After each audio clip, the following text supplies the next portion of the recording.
Hello， 大家好，我是叮当狗，欢迎你又回到我的狗窝哦。上期新加坡 City Walk， 我们坐摩天轮赏了夜景，看了 Time Capsule 历史文化展和鱼尾狮，逛了阿拉伯街区苏丹回教堂以及小印度。美食方面呢，我们试了亚坤咖椰吐司、金沙美食广场和米其林推荐的印度料理等等。还没看的宝子有兴趣欢迎去回看哦。这期下篇，叮当狗继续狗腿不停，带大家把土生华人文化博物馆、佛牙寺、克拉码头、旧西街警察局、滨海文化园灯光秀看一看。体力消耗那么大的话，九九老树榴莲、辣椒蟹、麦片虾、蛋黄排骨等等美食就少不了啦。再给大家开箱海湾宾乐雅甄选酒店。话不多说，我们赶紧出发。书接上文， City Walk 第二天中午天公不作美，非留我们在小印度吃个午饭。吃完饭果然雨就停了。出小印度坐双层巴士准备去赞美广场，坐到的这辆巴士明显非常新，冷气超足，2层的大片玻璃看风景也是很爽。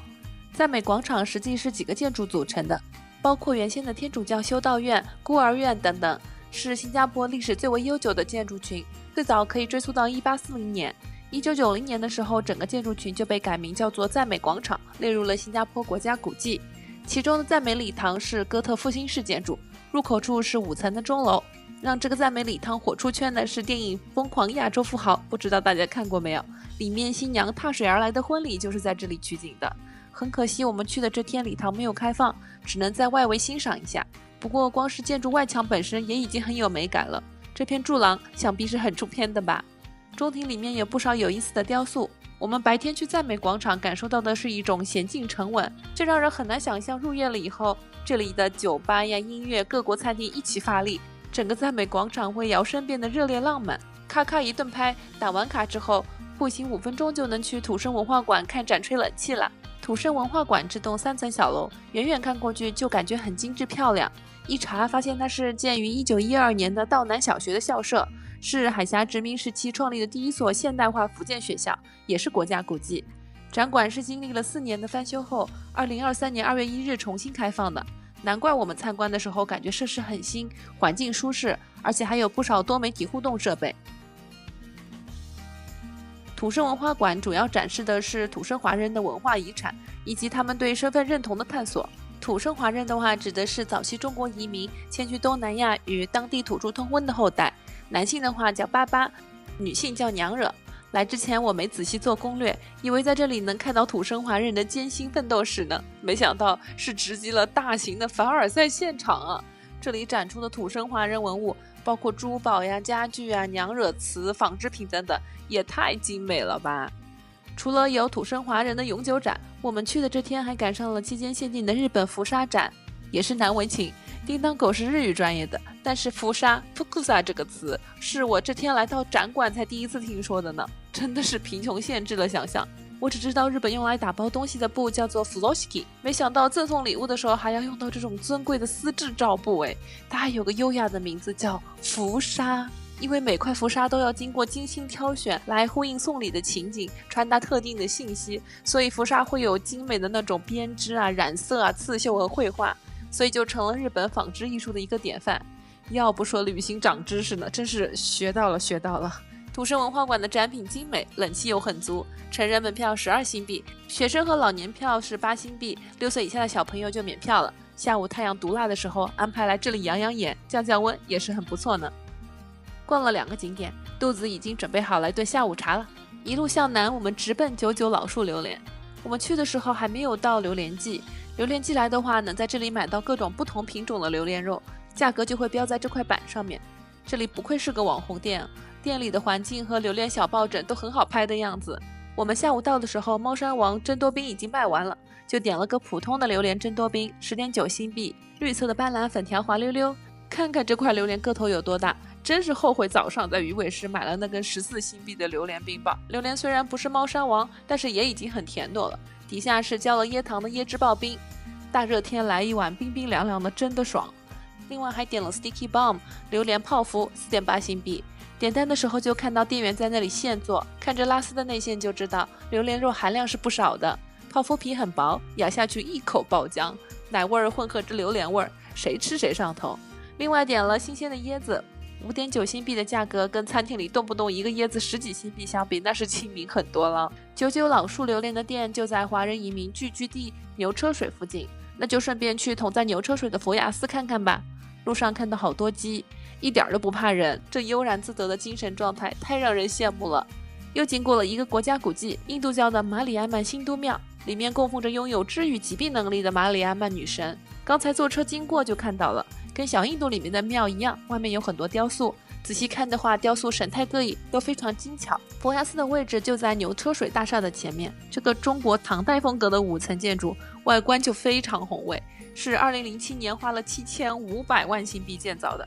对，你没听错，是花了4个小目标造的。一进门，满眼的雕梁画栋，璀璨夺目，这谁看谁不迷糊呀？我们来的这天碰上了念经做功课，伴着佛号声，一切都显得非常庄严，让人不由得起恭敬心。往上走，寺庙3楼收藏了各种珍贵的佛教文物，最厉害的还是4楼的圣光殿，陈列着镇庙之宝佛牙舍利。佛牙寺的名字就源于佛教徒心目中这颗佛陀留下的犬牙，它是在印度佛陀火葬地发现的。这颗佛牙舍利被安置在用320公斤黄金制成的佛塔里面。虽然我们游客只能在公共参观区远远瞻望，也不能拍照，但是亲眼看到黄金佛塔的那种震撼，真是一看一个不吱声。最后上5楼的屋顶花园，万佛阁四周都是绿植，雨刚停，空气凉了不少，一切都是特别的宁静舒畅。参观完金光闪闪的佛牙寺，下一站坐地铁去逛下克拉码头，再安排顿晚饭。之前跟朋友来过一回，河边上这些彩色的房子已经不陌生了，河上有不少木船，时间宽裕的话可以在这里买票游船，沿着新加坡河观赏鱼尾狮、滨海湾、金沙等等标志性建筑，全程40分钟左右，票价在20多美金，150人民币左右。克拉码头距离彩虹寺的旧喜街警察局非常近，沿河走个3-5分钟就能到。来都来了，就顺便去看一看吧。这里沿河一路都是各种餐厅，走一半看到这个 Extreme String， 一开始还有点心动来着，站边上看到把人弹射出去那个画面，太惊悚了，我立马怂了，来不了，溜了。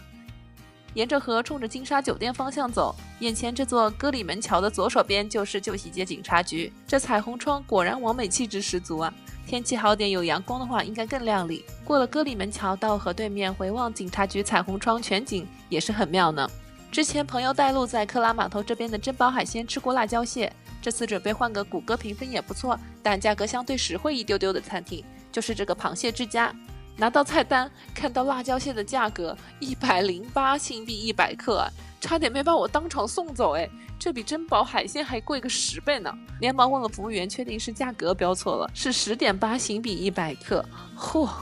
虚惊一场，给我吓出一身冷汗。我们28新币点了个麦片虾，大虾表面调味咸鲜带奶香，外加麦片的脆，我很喜欢。虾头剥开来是绿绿的，问了服务员说是虾膏，颜色有点诡异，我没敢吃。后来查了一下，可能是虾吃了绿藻类的东西导致的。不过虾的个头够大，虾线好吃，而且虾肉 Q 弹，应该是够新鲜的。虾肉吃起来居然比外面裹的麦片还要鲜。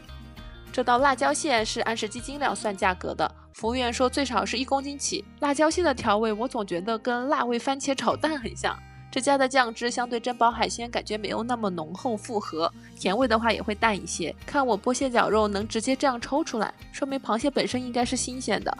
用来蘸辣椒蟹汁的炸馒头5新币6颗，炸的没有珍宝那么酥软，吃辣椒蟹很难优雅，桌面一片狼藉，大家就当没看见吧。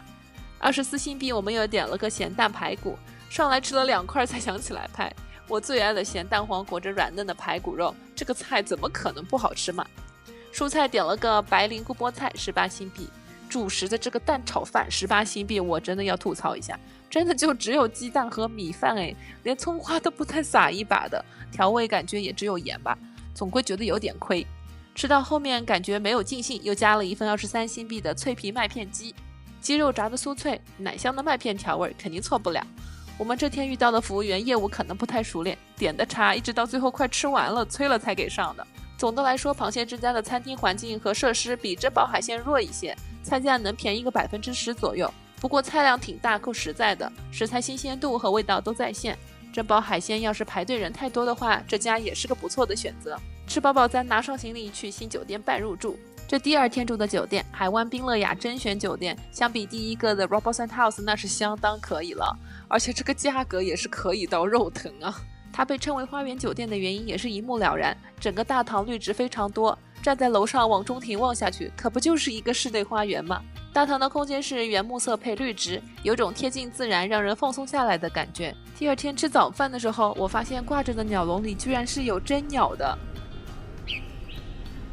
但是有一说一啊，这种接近自然的愉悦感只限于大堂，上了楼目力所及全是一圈一圈的客房，说实话是有点压抑感的。再来看看房间吧，进门的直观感受是房间挺宽敞，行李架、长条的办公桌，床边是小小的边桌和沙发椅，还有小小的床头柜，感觉设计整体都很简约，但该有的功能也都有。进门右手边的卫生间挺大，淋浴和浴缸是分开的，但是洗手化妆台小了点，有过滤饮用水，这点不错。进门左手边柜子里是保险柜、睡衣、拖鞋之类的。酒店位置在滨海湾，晚上窗外是城市夜景。这家酒店是21年底重新装修后再开业的，设施都很新。我订的时候含双早市不到300美金，大概2000人民币一晚，大家觉得值不值呢？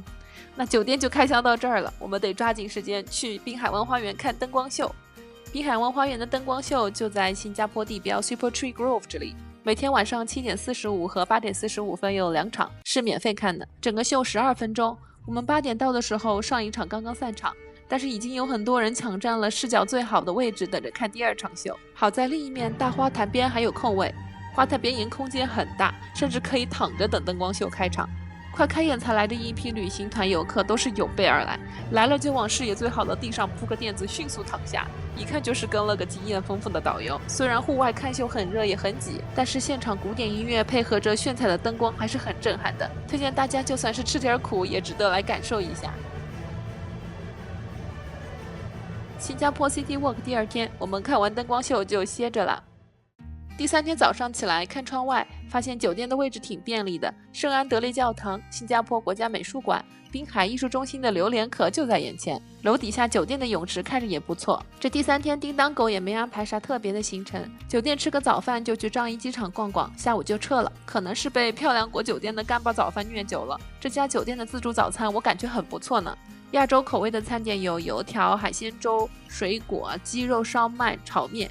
芋头包、糯米鸡、印度咖喱脆饼等等，我最喜欢这种现煮的摊档，热乎乎来一碗饺子面相当舒服。日式的话有乌冬、铁火卷、烤饭团、味增汤之类的选择。西式这种面包、可颂、蛋糕和蔬菜沙拉、水果就不说了，热的有香蕉巧克力面包、松饼、羊肉鸡肉肠、火鸡火腿、牛肉丸，各种鸡蛋的煮法大全。酸奶这个区比较东南亚特色的是有荔枝和龙眼蜜饯，冰饮料里面还有新加坡特色的美露，总体选择不少，口味也都在线，很符合我的亚洲味。吃完整下行李再打车去樟宜机场，大概是30新币的样子。我们下午5点的飞机，12点前到机场已经可以办直机托运了，这个真的很赞，没有行李轻装上阵，逛起来会爽很多。因为家人来的时候直接去酒店，没逛过星耀樟宜，于是我们开始从1楼到5楼不同角度看瀑布。这片绿意环绕的雨漩涡，感觉是新加坡的精致与活力的一个缩影，不管看几次，总是会被它的美折服。看完真瀑布，到 T2 退 EZ-Link 交通卡余额的时候，还顺道看了电子瀑布。这么多手机对着咔咔一顿拍，有新闻发布会的感觉了。进关前我想再吃一顿一定会想念的咖椰黄油吐司，可惜亚坤排队人太多，就进了这家 Heavenly One， 点了一份咖椰黄油吐司套餐6新币，吐司也是烤得脆脆的，相比亚坤咖椰酱更多，会甜一些，但黄油比较少，味道也是可以的。2.3新币还另外点了2片招牌的柚子奶酪吐司，同样是涂了咖椰酱，但是里面加的奶酪有柚子香味，我喜欢。7.2新币点了一个鸡肉末干拌老鼠粉套餐，咸口的，辣味挺浓，老鼠粉 Q 弹有嚼劲。10.8新币点的鸡腿椰浆饭套餐，椰香米饭加鸡腿、鸡蛋、花生小鱼干，中规中矩的吧。这家店价格比亚坤还便宜一些，味道不说多惊艳，但是都还可以。出餐够快，座位充足，赶时间的话可以来这里吃个快餐。进关后就是各种买，我们是 T3 出发的，这里的巴恰 Coffee 门店装潢真是有够豪华的，有一种踏进皇家戏院的错觉。看到它烘焙展柜的可颂怪可爱的呢。起飞前正好还有些新币零钱没花完，3.21新币买了咖椰可颂，做的挺酥香的，里面还包了斑斓味的馅料，味道是不错，就是个头太小。好啦，这就是叮当狗新加坡 City Walk 3天2夜的全部内容啦。打卡这么多地方，真的是嘴眼享福，脚受罪呀！希望大家也跟着一起过了把眼瘾。那么我们就下期再见啦！我是叮当狗，喜欢我的视频记得关注订阅哦。